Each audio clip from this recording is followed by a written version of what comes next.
ಮುಖ್ಯಮಂತ್ರಿಗಳು ಹೇಳಿ DCM ಹೇಳಿದ್ರು ಕೂಡ ನೀವು ಬದಲಾವಣೆ ಆಗದೆ 9:30ವರೆಗೆ ಆಗ್ತೀರಾ. ಇವೆಲ್ಲ ರೆಕಾರ್ಡ್ ಅಲ್ಲಿ ಅಂದ್ರೆ ನಿಮ್ ಕಂಟ್ರೋಲ್ ಅಂತ ಹೇಳೋದಕ್ಕೆ, ನಿಮ್ಮ ಅಧಿಕಾರನ ಯಾಕೆ ಚಲಾಯಿಸ್ತೀರಾ ಅಂತ ಹೇಳೋದಕ್ಕೆ ಕಂಟ್ರೋಲ್. ಹಾಗೆ ಪ್ರತಿಯೊಂದು ಇಲಾಖೆಗೂ ಆ ಮಂತ್ರಿ ಮೇಲೆ ಕಂಟ್ರೋಲ್ ಇದ್ರೆ ಅವ್ರನ್ನ ಮಂತ್ರಿ ಅಂತಾರೆ. ಇಲ್ಲ ಅಂತ ಹೇಳಿದ್ರೆ ಕಲೆಕ್ಷನ್ ಮಾಡ್ಕೊಂಡು ಹೋಗಕ್ ಬಂದಿದ್ದಾರೆ ಅಂತಾರೆ ಅಷ್ಟೇ. ಜನ ಆಡಳಿತ ಮಾಡೋ ಅಂಥದ್ದು ಒಂದು ಕಲೆ ಅದು. ಈಗ ಬಹಳ ಜನ ಇಲ್ಲಿ ಮಂತ್ರಿಗಳು ಕೂತಿದ್ದಾರೆ, ಅವ್ರ ಇಲಾಖೆಗಳನ್ನ ರಿವ್ಯೂ ಮಾಡ್ತಾರೆ, ಎಲ್ಲೆಲ್ಲಿ ಏನೇನು ತಪ್ಪಾಗಿದೆ ನೋಡ್ತಾರೆ, ಸರ್ಪ್ರೈಸ್ ವಿಸಿಟ್ ಮಾಡ್ತಾರೆ. ತಾವು ಆರೋಗ್ಯ ಮಂತ್ರಿ ಆಗಿದ್ದಾಗ ಸರ್ಪ್ರೈಸ್ ವಿಸಿಟ್ ಮಾಡಿದ್ದೀರ, ನಾನು ಮಾಡಿದ್ದೀನಿ. ಇನ್ ಕೆಲವು ಮಂತ್ರಿಗಳು ಸರ್ಪ್ರೈಸು ಇಲ್ಲ, ವಿಸಿಟು ಇಲ್ಲ, ಡೈರೆಕ್ಟ್ ಆಗಿ ಬರ್ತಾರೆ ವಿಧಾನಸೌಧ, ಸೀದಾ ಶಾಂಗ್ರಿಲಾ, ಅಲ್ಲಿ ಬಿಟ್ರೆ ಮನೆ. ಇದು ಎಲ್ಲ ನಿಮ್ಮ ಶಾಸಕಾಂಗ ಸಭೆಯಲ್ಲೂ ನಾನು ನೋಡಿದ್ದೀನಿ. ಮಂತ್ರಿ ಕೆಲವರು ಇದ್ದಾರೆ, ಬಂದ ತಕ್ಷಣ ಡೈರೆಕ್ಟ್ ಆಗಿ ಇಲ್ಲಿ ವಿಧಾನಸೌಧ ಬರ್ತಾರೆ, ಇಲ್ಲ ಡೈರೆಕ್ಟ್ ಆಗಿ ಅವ್ರ ಇಷ್ಟೇ ಅವ್ರ ಮಂತ್ರಿ ಅಂದ್ರೆ ಅವ್ರ ರಾಜ್ಯಕ್ಕಲ್ಲ, ವಿಧಾನಸೌಧಕ್ಕೆ ಮತ್ತು ಅವ್ರ ಕಾನ್ಸ್ಟಿಟ್ಯೂನ್ಸಿಗೆ. ನಾನು ಯಾಕೆ ಈ ಮಾತಿಯನ್ನ ಹೇಳ್ತಾ ಇದ್ದೀನಿ ಅಂದ್ರೆ, ಯಾವುದೇ ಮಂತ್ರಿ ಆದ್ರೂ ಕೂಡ ಒಂದೊಂದು ನಯಾ ಪೈಸಾ ಟ್ಯಾಕ್ಸ್ ಪೇಯರ್ಸ್ ಅನ್ನೋ ಅದು ದುರುಪಯೋಗ ಆಗಬಾರ್ದು ಅಂತ ಅವ್ರ ತಲೆಯಲ್ಲಿ ಬಂದ್ರೆ ಮಂತ್ರಿ ಎಚ್ಚರಿಕೆಯಿಂದ ಇರ್ತಾನೆ. ಕಾವಲುಗಾರ ಒಬ್ಬ ಮಂತ್ರಿ ಈಸ್ ಎ ವಾಚ್ಮ್ಯಾನ್, ಕಾವಲುಗಾರ, ಅವನು ಕಸ್ಟೋಡಿಯನ್. ನಮ್ಮನ್ನ ಎಲೆಕ್ಟ್ ಮಾಡಿರೋದು ಏನಕ್ಕೆ ಪಾಟೀಲ್ರೇ ಬೇಕು ಅಂತ ಯಾಕೆ ಎಲೆಕ್ಟ್ ಮಾಡಿದ್ರು? ಪರಮೇಶ್ವರೇ ಬೇಕು ಅಂತ ಎಲೆಕ್ಟ್ ಯಾಕೆ ಮಾಡಿದ್ರು? ಮುನಿಯಪ್ಪನವ್ರು ಬೇಕು ಅಂತ ಯಾಕೆ ಎಲೆಕ್ಟ್ ಮಾಡಿದ್ರು? ಜನಕ್ಕೆ ವಿಶ್ವಾಸ ಇವರು ಸರಿಯಾಗಿ ಆಡಳಿತ ಮಾಡ್ತಾರೆ ಅಂತೇಳಿ. ನಮಗೆ ಈ ಇಲಾಖೆನೇ ಮುಖ್ಯಮಂತ್ರಿಗಳು ಹೇಳಿದ್ರು, ಪದೇ ಇವರು 187 ಕೋಟಿ ಅಂತ ಹೇಳ್ತಾರೆ. ನೆನ್ನೆ ಅದು ಬರೀ ಆಗಿರೋದು 89 ಕೋಟಿ 60 ಲಕ್ಷ ಮಾತ್ರ ಅಂತ. ಬಿಡಿ, ಅದ್ರ ಬಗ್ಗೆ ನಾನು ಮಾತಾಡ್ತೀನಿ. ಅಂದ್ರೆ ಒಪ್ಕೊಂಡಂಗೆ ಆಯ್ತಲ್ಲ ಅಕ್ರಮ ಆಗಿದೆ ಅಂತೇಳಿ. ಏನು ಆಗಿಲ್ಲ ಅಂತ ಹೇಳಿದವರು ಈಗ ಅಕ್ರಮ ಆಗಿದೆ ಅಂತ ಮುಖ್ಯಮಂತ್ರಿಗಳೇ ದೃಢೀಕರಣ ಮಾಡಿದ್ರು. ಅಪರಾಧಿಗಳು ಯಾರಾಗ್ಲಿ ಆಮೇಲೆ ಚರ್ಚೆ ಮಾಡೋಣ. ಈಗ 3 ತನಿಖಾ ತಂಡ ನಡೀತಾ ಇದೆ. ಪರಮೇಶ್ವರ್ ಒಂದು ತನಿಖಾ ತಂಡ, CBI ಒಂದು ತನಿಖಾ ತಂಡ, ED ಒಂದು ತನಿಖಾ ತಂಡ, ಎಲ್ಲರದು ಒಂದು ನಡೀತಾ ಇದೆ. ನಡೀಲಿ. ಆದ್ರೆ ಒಪ್ಕೊಂಡ್ರಲ್ಲ. ನನ್ನ ಪ್ರಶ್ನೆ ಇದು ಯಾಕೆ ಅಂತ ಹೇಳಿದ್ರೆ, ಕಳ್ತನ ಆಗ್ತದೆ ಪರಮೇಶ್ವರ್ ಅವರೇ, ನಿಮ್ಗೆ ಹೇಳ್ಬೇಕು, ಬೇರೆಯವ್ರಿಗೆ ಅರ್ಥ ಆಗಲ್ಲ ಅನ್ಸ್ತದೆ. ನೀವು ಹೋಮ್ ಮಿನಿಸ್ಟ್ರು, ಯಾರ್ದೋ ಮನೆಯನ್ನ ಕಳ್ತನ ಮಾಡ್ತಾನೆ, ಅಲ್ಲಿಂದ ಒಂದು 50 ಕೋಟಿ ದುಡ್ಡನ್ನ ಕಳ್ತನ ಮಾಡಿ ತಗೊಂಡೋಗ್ತಾರೆ. ಒಂದು 4 ಜನ, ಇದರಲ್ಲೂ 5 ಜನ ಇದ್ದಾರೆ, ನಿಮ್ಮ 5 ಜನ ತಗೊಂಡೋಗಿ ಒಂದು ಮನೇಲಿ ಇಟ್ಕೊಂತಾರೆ ಅಂತ ಇಟ್ಕೊಳ್ಳಿ. ಕಳ್ತನ ಆಗೋಗಿದೆ. ಮನೆಯಲ್ಲಿ ಇಟ್ಕೊಂಡಾಗ ಪೊಲೀಸರು ಹೋಗಿ ಸೀಸ್ ಮಾಡ್ತಾರೆ ಹಣನ. ಅಷ್ಟೊತ್ತಿಗೆ ಸ್ವಲ್ಪ ಆಚೆ ಹೋಗ್ಬಿಟ್ಟಿರುತ್ತೆ, ಬಿಡಿ. ನಿಮ್ ಪೊಲೀಸರು FIR ಹೆಂಗಾಗ್ತಾರೆ? ಏನಾಗ್ತಾರೆ? 50 ಕೋಟಿ ಅಂತ FIR ಆಗ್ತಾರೆ. 50 ಕೋಟಿ ಅಂತ FIR ಆಗ್ತಾರೆ. ಅಲ್ಲಿದ್ದಿದ್ದ ದುಡ್ಡು ಅಲ್ಲಿ 20 ಕೋಟಿ ಉಳಿದಿರ್ಲಿ. ಎಷ್ಟು ಆಚೆ ಹೋಗಿರೋದಲ್ಲ, ಎಷ್ಟು ಕಳ್ತನ ಆಯ್ತು ಅದರ ಮೇಲೆ FIR ಹಾಕೋದು. ನಾನು ಈ ಕಳ್ತನ ಪದ ಯಾಕೆ ಉಪಯೋಗ ಮಾಡ್ತಾ ಇದ್ದೀನಿ ಅಂದ್ರೆ, ನಿಮ್ಮ Vasanth Nagar bank original bank, Union Bank ಎರಡೂ ಅದೇ. MG ರೋಡ್ ಅದು ಡೂಪ್ಲಿಕೇಟ್. ಸರ್ಕಾರದ ಆದೇಶ ಇದೆ, 2 ಖಾತೆ ಮಾಡಬಾರ್ದು ಅಂತ ನಾನು ನೆನ್ನೆ ತಮಗೂ ಕಳಿಸಿದ್ದೀನಿ, ಸರ್ಕ್ಯುಲರ್ ಕೊಟ್ಟಿದ್ದೀನಿ. ನಾನು ಮಾಡಬಾರ್ದು, ಸರ್ಕಾರದ ಆದೇಶ ಅಂದ್ರೆ ವೈಲೇಷನ್ ಅಲ್ಲ. ವೈಲೇಷನ್ ಆಗಿ ತಪ್ಪು ಮಾಡಿದ್ಮೇಲೆ ಅದು ಅಕ್ರಮ ಖಾತೆ, ಅದು MG ರೋಡ್ ಅಲ್ಲಿ ಇರೋದು. ಮತ್ತೆ ಈ ಕದ್ದಣನ ನೀವು MG ರೋಡಿಗೆ ಟ್ರಾನ್ಸ್ಫರ್ ಆಗೈತೆ ಅಂದ್ರೆ ಮುಖ್ಯಮಂತ್ರಿಗಳು ಹೇಳ್ತಾರೆ ಇಲ್ಲ ಅದು 89 ಅಂದ್ರೆ ಯಾರು ಒಪ್ತಾರೆ? ಇದು ಈಗೆಲ್ಲ FIR ಅಲ್ಲಿ ಆಗಿರೋದು 187 ಕೋಟಿ ಇದೆ. ಅದಕ್ಕೋಸ್ಕರ ನಾನು ಹೇಳ್ತಾ ಇರೋದು, ಇದು 187 ಕೋಟಿ ಹಗರಣ, ಕಳ್ತನ ಔಟ್ ಇದೆ. ಅದನ್ನ ಒಂದು ಬ್ಯಾಂಕಲ್ಲಿ ಕಳ್ಳರೆಲ್ಲ ಸೇರಿ ಒಂದು ಬ್ಯಾಂಕಲ್ಲಿ ಇಟ್ಟಿದ್ದಾರೆ. ಇನ್ ಸ್ವಲ್ಪ ಹೊತ್ತು ಇವನೇನಾದ್ರೂ ಸತ್ತಿಲ್ಲ ಅಂದಿದ್ರೆ ಅದನ್ನು ಪಟ ಕಟ ಅಂತ ಹೊರಟೌಟಿರೋದು ತೆಲಂಗಾಣಕ್ಕೆ, ಹೊರಟೌಡೋದು ಸತ್ತೋಟ. ಪಾಪ ಇವರು ಅಮಾಯಕ ಸತ್ತೋದ, ಚಂದ್ರಶೇಖರನು, ನಿಮ್ಮ ಭಾಷೆಯಲ್ಲಿ ಪಾಪದವನು ಸತ್ತೋದ. ಅವ್ನು ಸತ್ತಿಲ್ಲ ಅಂದ್ರೆ ಅದನ್ನು ಟ್ರಾನ್ಸ್ಫರ್ ಆಗ್ಬಿಡೋದಲ್ಲ. ಅದಕ್ಕೆ ಇದು ನಾನು ಮುಖ್ಯಮಂತ್ರಿಗಳ ನೆನ್ನೆ ರಿಪ್ಲೈ ಮಾಧ್ಯಮದಲ್ಲೂ ನಾನು ನೋಡಿದ್ದೀನಿ, ಅದು ಬಂತು, ಅದಕ್ಕೆ ಕ್ಲಾರಿಫಿಕೇಶನ್ ಕೊಡಿ ಹೇಳಿದ್ದೀನಿ. ಇದು ಪಕ್ಕ 187 ಕೋಟಿನೇ ಕದ್ದು ಇನ್ನೊಂದು ಕಡೆ ಇಟ್ಟ ಮೇಲೆ ಅದು ಪರರಣ ಇದ್ದಂಗೆ. ಇದು ಬಹಳ ನೆನ್ನೆ ಮುಖ್ಯಮಂತ್ರಿಗಳು ಹೇಳಿದ್ದಾರೆ. ನಾನು ಈ ಹಣಕಾಸು ಇಲಾಖೆಯವರು ನಮ್ಗೆ ಗೊತ್ತಿಲ್ಲ, ನಮ್ಗೆ ಸಂಬಂಧನೇ ಇಲ್ಲ, ನಾವು ಕೊಟ್ಟ ಮೇಲೆ ಅವ್ರ ಪಾಡು ಅವ್ರದ್ದು, ನಮ್ಮ ಪಾಡು ನಮ್ಮದು ಅಂತ ಹೇಳಿದ್ರೆ ಅದು ತಪ್ಪಾಗ್ತೈತೆ. ನಿಮ್ಗೆ ಗೊತ್ತಿದ್ರೂ ನಿಮ್ದೇ ತಪ್ಪು, ನಿಮ್ಗೆ ಗೊತ್ತಿಲ್ಲ ಅಂದ್ರೂ ನಿಮ್ದೇ ತಪ್ಪು. ಯಾಕಂದ್ರೆ ನೀವು ಯಜಮಾನರದದ್ದು. ಅದರಿಂದ ಯಾವುದೇ ಕಾರಣಕ್ಕೂ ಇದನ್ನ ತಪ್ಪಿಸ್ಕೊಳಕ್ಕಾಗಲ್ಲ ಅಂತ ನಾನು ಹೇಳ್ತೀನಿ ಅಧ್ಯಕ್ಷರೇ. ಇಲ್ಲಿ ಈಗ SIT ಅವರು ತನಿಖೆ ಮಾಡ್ತಾ ಇದ್ದಾರೆ. ಯಾಕೆ ಪರಮೇಶ್ವರ್ ಅವರು ಹೊರಟ್ರು? SIT ನಿಮ್ದೆ. ಆಯ್ತು. SIT ಅವರು ತನಿಖೆ ಮಾಡ್ತಾ ಇದ್ದಾರೆ. ಅಧ್ಯಕ್ಷರೇ, ಈಗ SIT ಅವ್ರ ತನಿಖೆ ಆದ್ಮೇಲೆ 30 ದಿನ ಆಗ್ತದೆ. ಹಣಕಾಸು ಇಲಾಖೆ ಸರಿಯಾಗಿ 40 ದಿನ ಆಗ್ತದೆ. SIT ತನಿಖೆ ಆದ್ಮೇಲೆ 40 ದಿನ. ಖರ್ಗೆ ಅವರೇ, 40 ದಿನ ಆಗ್ತದೆ. ಅವನ ಕಡೆ ತಿರುಗೂ ನೋಡಲ್ಲ. DK ಶಿವಕುಮಾರ್ ಕೈ ಹಿಂಗೆ ಇಟ್ಕೊಂಡ್ರು. ನೀವೇನೋ ಫೋನ್ ಮಾಡಿದ್ರ ಕರಿಬೇಡಿ ಅಂತ? ಕರ್ದೇ ಇಲ್ಲ. ಪಾಪ ರೇವಣ್ಣ ಯಾರೋ ಮಾಡಿದ, ಮಗನ್ ಮಾಡಿದ ತಪ್ಪು ಬಿಡಿ, ನಾನೇನು ಸಮರ್ಥನೆ ಮಾಡಕ್ ಹೋಗಲ್ಲ ಯಾರನ್ನು. ಮಗ ಮಾಡಿದ ತಪ್ಪಿಗೆ ರೇವಣ್ಣನ್ಗೆ ತಪ್ಪು ಅಂತ ಹೆಂಗ್ ಹೇಳ್ತೀರಿ? ಅಪರಾಧ ತಪ್ಪು ಸರಿ ನಾವು ಬಿಟ್ಬಿಡಿ. ಅಲ್ಲ, ನಾನು ಸಮರ್ಥನೆ ಮಾಡಕ್ ಹೋಗಲ್ಲ. ತಪ್ಪು ಸರಿ ತನಿಖೆಯಲ್ಲಿ ಐತೆ. ಇಲ್ಲ, ಆಯ್ತು, ತಪ್ಪು ಅಂತ ಹೇಳ್ಬಾರ್ದು. ಆಯ್ತು ಅಧ್ಯಕ್ಷರೇ, ನನ್ನ ರೈಸ್ ಮಾಡಿದ್ಮೇಲೆ ಇದು ಹೇಳ್ತೀನಿ, ನಿನ್ ಬಗ್ಗೆನೇ ಹೇಳ್ತಾ ಇದ್ದೀನಿ. ಮೇಲೆ ಮಾತಾಡ್ಬಿಡೋಣ. ಹೆಸರು ಹಿಡಿದು ಹೇಳಿದ್ಮೇಲೆ ನಾನು ಹೇಳ್ತೀನಿ, ಆಮೇಲೆ ನೀವು ಆಯ್ತು. ನಿನ್ ಬಗ್ಗೆ ದಯಮಾಡಿ 2 ನಿಮಿಷ ಅವಕಾಶ. 2 ನಿಮಿಷ 5 ನಿಮಿಷ ಕೊಡ್ತೀನಿ. ಈಗ ಮಾನ್ಯ ಮಾತಾಡ್ಬಿಡ್ತೀನಿ ನಿಮ್ ಬಗ್ಗೆ. 2 ನಿಮಿಷ ಅಲ್ಲ, ಇಂಟರ್ಫಿಯರೆನ್ಸ್ ಆಗ್ತೀನಿ ಮಧ್ಯ, ಆಮೇಲೆ ಇದಾಗುತ್ತೆ. ನಾನು ಹೇಳಿದ್ಮೇಲೆ 2 ನಿಮಿಷ ಅಲ್ಲ, ನಾನು ಹೇಳ್ತಾತೀನಪ್ಪ. 1 ನಿಮಿಷ ಹೇಳ್ತೀನಿ. ಒಂದೇ ನಿಮಿಷ. ಸನ್ಮಾನ್ಯ ಅಧ್ಯಕ್ಷರೇ, ಇದು SIT ಯಾವುದು? ವಾಲ್ಮೀಕಿ ಹಗರಣದ್ದು ಕೂಡ SIT.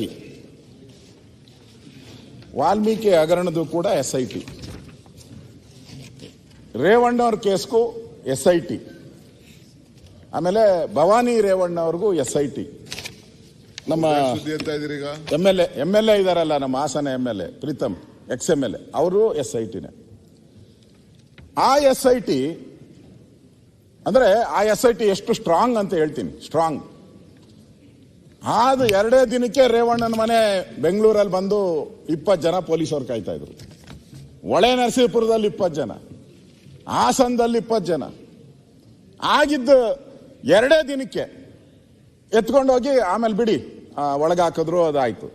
ಭವಾನಿ ರೇವಣ್ಣದು ಅದು ಅಷ್ಟೇ, ಇಮಿಡಿಯೇಟ್ ಆಗಿ ಬಂದು ಅವನನ್ನು ಕೂಡ ಅರೆಸ್ಟ್ ಮಾಡಕ್ ಹೋದ್ರು, ಬೇಲ್ ತಗೊಂಡ್ರು.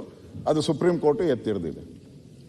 ನಮ್ಮ ಪ್ರೀತಮ್ ಗೌಡ SIT, ಅವನಿಗೂ ನೋಟಿಸು, ಅವನು ಆಮೇಲೆ ಬೇಲ್ ತಗೊಂಡ. ನಾನು ಇಲ್ಲಿ ಒಂದು ಪಾಯಿಂಟ್ ಅರ್ಥ ಮಾಡ್ಕೊಳ್ಳಿ.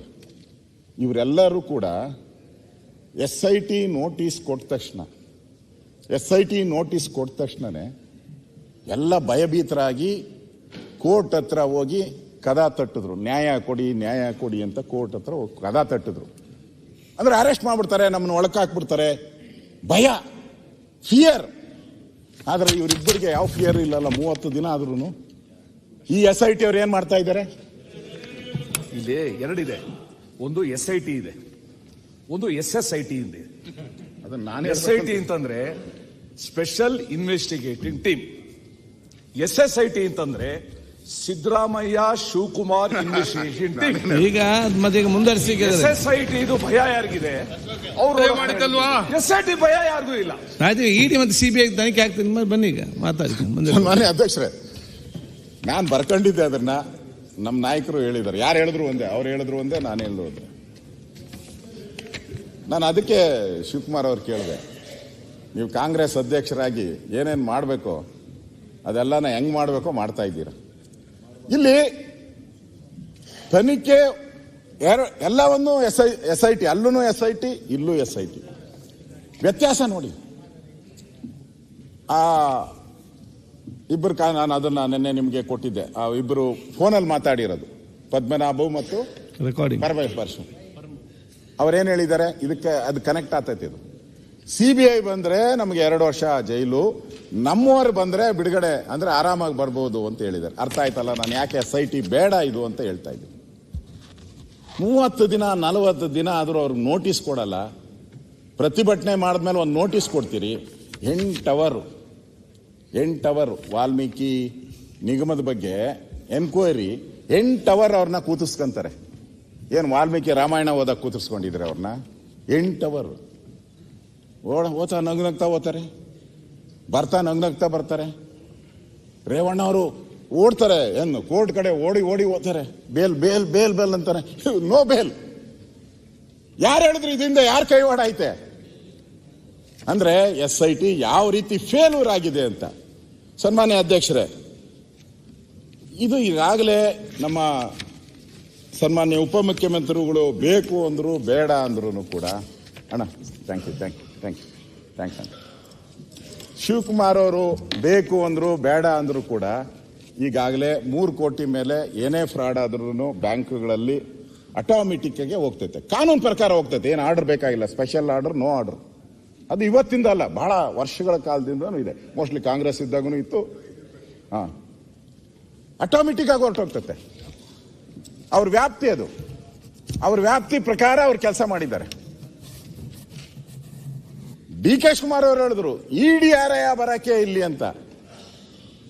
ಇಡಿ ಯಾಕೆ ಬಂದಿದೆ ಅಂದ್ರೆ ಬೇನಾಮಿ ಬಂದ ತಕ್ಷಣ ಇಡಿ ನ್ಯಾಚುರಲ್ ಬಂದ್ಬಿಡ್ತದೆ. ಎಲ್ಲೆಲ್ಲಿ ಇದೆಲ್ಲ ಹೋಯ್ತಲ್ಲ, ಎಲ್ಲಿಗೆ ಹೋಯ್ತು? ವೈನ್ ಸ್ಟೋರ್ಗೆ ಹೋಯ್ತು, ಚಿನ್ನದ ಅಂಗಡಿಗೆ ಹೋಯ್ತು, ಪೆಟ್ರೋಲ್ ಬಂಕ್ಗೆ ಹೋಯ್ತು. ಅಲ್ಲಿಂದ ಚೆಕ್ಗಳೆಲ್ಲ ಕ್ಲಿಯರ್ ಆಗಿ ಅಲ್ಲಿಂದ ಬ್ಲಾಕ್ ಆಗಿ ಹೊರಟೋಯ್ತು. ಎಲ್ಲಿಗೆ? ಬಳ್ಳಾರಿಗೆ ಹೋಯ್ತು ಅಂತ ಇವಾಗ ಕೋರ್ಟಲ್ಲಿ ಹಾಕಿದ್ದಾರೆ ಇಡಿ ಅವರು. ಬಳ್ಳಾರಿ ಕಡೆ ಹೋಯ್ತು ಅಂತ. ಅಲ್ಲಿಗೆ ಬಂತಲ್ಲ, ಅಲ್ಲಿಗೆ ಬೇನಾಮಿ ಬಂದ ತಕ್ಷಣ ನ್ಯಾಚುರಲ್ ಆಗಿ ಇಡಿ ಬಂದೇ ಬರ್ತಾರೆ ಅವರು. ನಾವು ಬೇಕು ಅಂದ್ರು ಬೇಡ ಅಂತ ಬರ್ತಾರೆ. ಆದ್ರೆ ಇದು SIT ನೀವು ನೇಮಕ ಮಾಡಿರೋದು SIT. ಈಗಾಗಲೇ CBIನವರು ನ್ಯಾಚುರಲ್ ಆಗಿ ಕೇಸನ್ನ ಫೈಲ್ ಮಾಡಿದ್ದಾರೆ. IPC 120B, IPC 409, IPC 420, IPC 467, IPC 468, 13(2), RW 13(1)A. ಇದು CBI ಚಾರ್ಜ್ ಶೀಟ್, ಇದು FIR ಆಗಿರೋದು ಅಧ್ಯಕ್ಷರೇ. ಇದನ್ನು ಕೊಡ್ತೀನಿ, ನೀವು ನೋಡಿ. ಆಗ್ಬಿಟ್ಟಿದೆ ಈಗ ಆಲ್ರೆಡಿ. ಅವ್ರು ಮಾಡ್ತಾ ಇದ್ದಾರೆ ತನಿಖೆ. ನಿಮ್ಮ SIT ಏನ್ ಮಾಡ್ತೈತೆ ಇಲ್ಲಿ? ಅಂದ್ರೆ ನೀವು ತಾರತಮ್ಯ ಮಾಡಿದ್ದೀರಾ ಅಂತ ಈಗಾಗಲೇ ನಾನು ಹೇಳಿದ್ದೀನಿ. ತಾರತಮ್ಯ ಮಾಡ್ತಾ ಇದ್ದೀರಾ ಅಂತ ಹೇಳಿದ್ದೀನಿ ನಾನು ಈಗಾಗಲೇ. ಆದ್ರಿಂದ ಕಾನೂನಾತ್ಮಕವಾಗಿ ಇವತ್ತು CBI ಮತ್ತು ED ಕಾನೂನಾತ್ಮಕವಾಗಿ ಬಂದು ಅವ್ರಿಗೆ ನ್ಯಾಚುರಲ್ ಆಗಿ ಕಾನೂನು ಪ್ರಕಾರ ಇರುವಂತ ಅಧಿಕಾರವನ್ನ ಬಳಸಿ ಅವ್ರು ಬಂದಿದ್ದಾರೆ. ಇವ್ರು SITನ ಇದನ್ನ ಮುಚ್ಚಾಕಕ್ಕೆ ಮಾಡಿದಾರ? ಹಾಗಾದ್ರೆ ರೇವಣ್ಣ ಅವ್ರಿಗೊಂದು ಕಾನೂನು, ಬೇರೆಯವ್ರಿಗೊಂದು ಕಾನೂನು. ರೇವಣ್ಣ ಅವ್ರು 2 ದಿನ ಬಂಧಿಸಬಹುದು. ಸರ್ ಒಂದೇ ನಿಮಿಷ ಸರ್, ಈ ಪ್ರಕರಣ ರೇವಣ್ಣ ಅವ್ರ ಪ್ರಕರಣ ಈ ಪ್ರಕರಣಕ್ಕಿಂತ ಕಡಿಮೆನಾ ಅಂತ ನಿಮ್ಮ ಪ್ರಕಾರ? ರೇವಣ್ಣ ಅವ್ರ ಪ್ರಕರಣ ಈ ಪ್ರಕರಣದಿಂದ ಕಡಿಮೆನಾ ಅಂತ ನೀವು ಪದೇ ತುಲನೆ ಮಾಡ್ತಾ ಇದ್ದೀರಿ. ಹಾಗಾದ್ರೆ ರೇವಣ್ಣ ಅವ್ರ ಪ್ರಕರಣ ಈ ಪ್ರಕರಣದಿಂದ ಕಡಿಮೆನಾ? ಮಹಿಳೆಯರ ಮಾನ ಹರಾಜು ಆಗಿರ್ತಕ್ಕಂಥದ್ದು ನಮ್ ಯಾರಿಗೂ ಚಿಂತನೆ ಆಗ್ಬಾರ್ದ? ಕಾನೂನು ಅದರ ಪರವಾಗಿ ಕೆಲಸ ಮಾಡಬಾರ್ದ? SIT ಕೆಲಸ ಮಾಡಬಾರ್ದ? ಅಂದ್ರೆ ಮಹಿಳೆಯರ ಮಾನ ಏನು? ಮಹಿಳೆಯರ ಮಾನ ಬಗ್ಗೆ ಯಾರು ಅಲ್ಲ, ನೀವು ಪದೇ ಹೇಳ್ತಾ ಇದ್ದೀರಿ ರೇವಣ್ಣ ಅವ್ರಿಗೆ ಒಂದು ಕಾನೂನು, ಇಲ್ಲಿಗೆ ಒಂದು ಕಾನೂನು ಅಂದ್ರೆ. ಆದ್ರೆ ರೇವಣ್ಣ ಅವ್ರ ಪ್ರಕರಣ ಈ ಪ್ರಕರಣಕ್ಕಿಂತ ಕಡಿಮೆ. ರೇವಣ್ಣ ಅವ್ರ ಪ್ರಕರಣ ಬಹಳ ಸೀರಿಯಸ್ ಆಗಿ ಏನಿಲ್ಲ. 100 ಮಹಿಳೆಯರ ಜೊತೆಗೆ ಏನ್ ಆಗಿದೆಯಲ್ಲ ಅದು ಯಾರು ಕೂಡ ಸೀರಿಯಸ್ ಆಗಿ ತಗೋಬಾರ್ದು ಅಂತ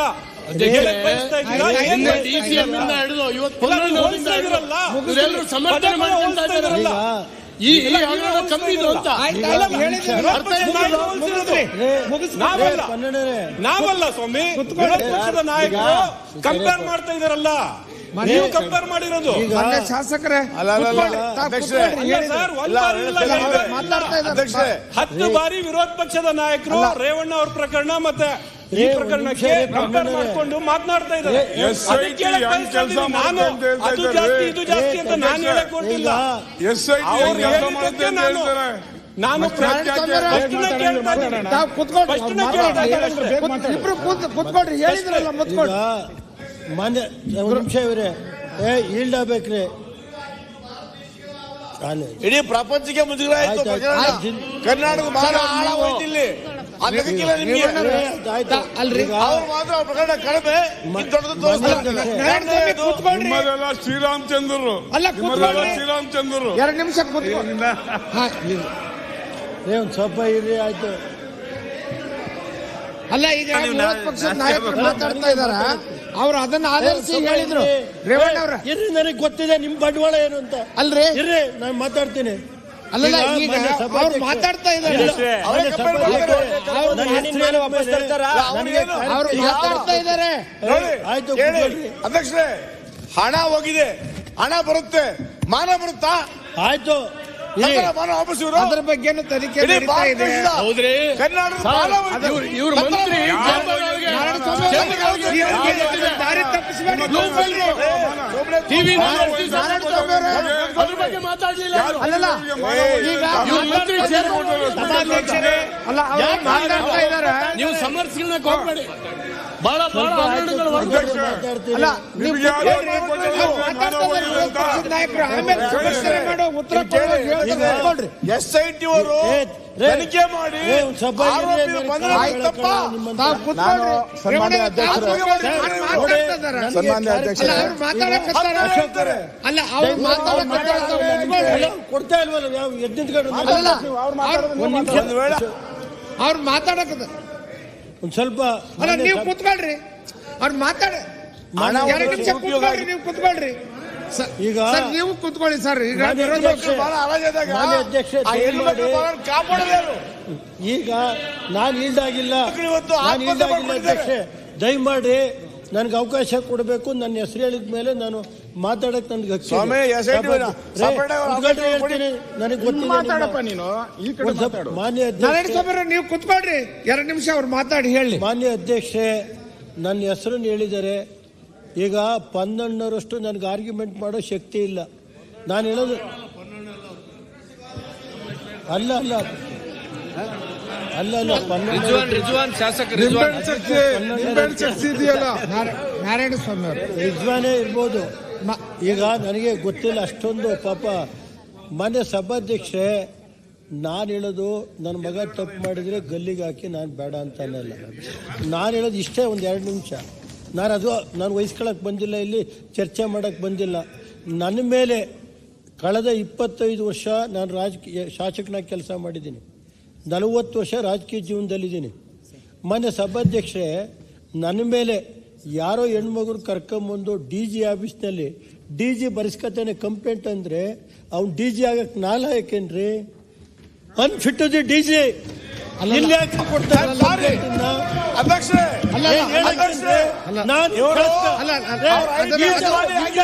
ಅದು ಬೇರೆ ತನಿಖೆ ನಡೀತಾ ಇದೆ. ಅದು ಬೇರೆ ತನಿಖೆ ನಡೀತಾ ಇದೆ. ಅಲ್ಲ, ಅಲ್ಲೇ ಅದನ್ನ ಮಾತಾಡುವಂತ್ರಿ.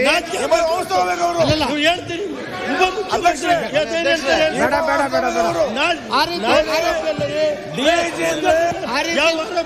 ಅಲ್ಲ, ರೇವಣ್ಣ ಆ ರೀತಿ ಮಾತಾಡೋದು ಅಧಿಕಾರಿಗಳಿಗೆ ಸರಿಯಲ್ಲ. ಇವತ್ತು ಇದು ಇಂಥ ನೀತಿಗೆಟ್ಟ ಸರ್ಕಾರ ಇದು. ಅಲ್ಲಲ್ಲ, ಸರ್ಕಾರಕ್ಕೆ ಯಾಕೆ ಹೇಳ್ತೀರಿ? ಸರ್ಕಾರಕ್ಕೆ ಯಾಕೆ ಹೇಳ್ತೀರಿ?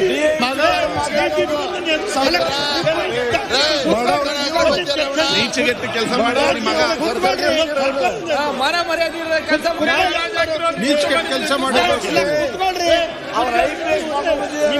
ಸನ್ಮಾನ್ಯ ಅಧ್ಯಕ್ಷರೇ, ಕುತ್ಕೊಳ್ರಿ, ಸಾಕಿ ಹೇಳಿದಿರಲ್ಲ, ತಾವು ಹೇಳಿದಿರಲ್ಲ, ಕುತ್ಕೊಳ್ರಿ, ಕುತ್ಕೊಳ್ರಿ, ಯಾರು ಬೇಡ. ನೀವು ಮಾತಾಡ್ರಿ, ನಿಮಗೆ ಟೈಮ್ ಕೊಟ್ಟಿದೆ, ನೀವು ಮಾತಾಡ್ರಿ, ನೀವು ಕುತ್ಕೊಳ್ರಿ. ಕೆಲಸ ಮಾಡಿ ಮಾತಾಡ್ತಾರೆ. ರೇವಣ್ಣ ಅವರ ನೀವು 2 ನಿಮಿಷ ಕೇಳಿದಿರಿ, ನೀವು ಕುತ್ಕೊಳ್ರಿ, ನೀವು ಕುತ್ಕೊಳ್ರಿ. ಅಧ್ಯಕ್ಷ, ಈ ವಿಚಾರದಲ್ಲಿ ತದನಂತರ ಆರೋಪ ಇರ್ತಕ್ಕಂಥ ಪ್ರಕರಣದಲ್ಲಿ ಈಗ ಸರ್ಕಾರ ಮೂರು ಬಿಟ್ಟಾರು. ಆಯ್ತು, ಒಂದು ನಿಮಿಷ ಆಯ್ತು, ಒಂದ್ ಸೆಕೆಂಡ್ ಇಲ್ಲ ಸರ್, ಆಯ್ತು. ಡಿಜಿ ಬಗ್ಗೆ ಒಂದು ನಿಮಿಷ ಮಾಡ್ಕೋತೀರಾ? ಮೆಂಬರ್ ಆಫ್ ಪಾರ್ಲಿಮೆಂಟ್ ಮಾಡಿದ್ ಸರಿನಾ? ಒಂದ್ ಸೆಕೆಂಡ್ ಕಂಪ್ಲೇಂಟ್ ತಗೊಳ್ಳೋ ತಪ್ಪ? ನಾನು ರೇವಣ್ಣ ಅವರೇ ಆಯ್ತು, ಒಂದು ನಿಮಿಷ ಕೂತ್ಕೊಳ್ಳಿ, ಒಂದು ನಿಮಿಷ ಕೂತ್ಕೊಳ್ಳಿ, ಒಂದ್ ಸೆಕೆಂಡ್ ಕೂತ್ಕೊಳ್ಳಿ, ಒಂದು ಸೆಕೆಂಡ್ ಕೂತ್ಕೊಳ್ಳಿ. ಗಣೇಶ್ ರಿಜ್ವಾನ್ ಕೂತ್ಕೊಳ್ಳಿ, ಒಂದ್ ಸೆಕೆಂಡ್, ಒಂದು ನಿಮಿಷ ನಾರಾಯಣ್ ಒಂದು ನಿಮಿಷ, ಒಂದ್ ಸೆಕೆಂಡ್ ಕೂತ್ಕೊಳ್ಳಿ. ಗಣೇಶ್ ಅವರ ಒಂದು ನಿಮಿಷ ಕೂತ್ಕೊಳ್ತಾವೆಲ್ಲರೂ ಕೂಡ, ಒಂದು ಸೆಕೆಂಡ್ ಕೂತ್ಕೊಳ್ಳಿ. 1 ಮಿನಿಟ್. ಷಡಾಕ್ಷರಿ ಅವ್ರೆ ಈ ಕಡೆ ನೋಡಿ, ನೀವೆಲ್ಲಿ ಮಾತಾಡ್ತೀವಿ, ಏನಾಗಿದೆ ನಿಮ್ಗೆಲ್ಲ? ಆಯ್ತು, ಒಂದ್ ಸೆಕೆಂಡ್ ಅಮ್ಮ ಇಲ್ಲಿ ಕೇಳಿ. ಆಯ್ತು, ಒಂದ್ ಸೆಕೆಂಡ್ ಆಯ್ತು, ಆಯ್ತು, ಒಮ್ಮೆ ಕೇಳಿ ಇಲ್ಲಿ. ಆಯ್ತು, ಒಂದು ಸೆಕೆಂಡ್ ಕೇಳಿ. ಆಯ್ತು, ಷಡಕ್ಷರಿ ನಿಲ್ಲೀಗ. ಆಯ್ತು, ಒಂದು ಸೆಕೆಂಡ್, ಆಯ್ತು ರಿಜ್ವಾನ್, ಒಂದು ನಿಮಿಷ ನಿಲ್ಲೀಗ. ಒಂದ್ ಸೆಕೆಂಡ್ ಹೇಳ್ತೇನಲ್ಲ, ನಾನು ಹೇಳ್ತೇನೆ, ಒಂದ್ ಸೆಕೆಂಡ್ ನೀವು ನಿಂತಿ ಸಂಬಳ. ಗಣೇಶ್ ನಿಮ್ಮ ಶಾಖೆ ಒಂದ್ ಸೆಕೆಂಡ್ ನಾನು ಹೇಳ್ತೇನೆ, ವೆರಿ ಇಂಪಾರ್ಟೆಂಟ್ ಸಬ್ಜೆಕ್ಟ್ ನಾನು ಹೇಳ್ತಾ ಇರೋದು. ನನ್ನ ಮೇಲೆ ಅದು ಕೋಪ ಉಂಟೆ ನಿಮ್ಗೆ?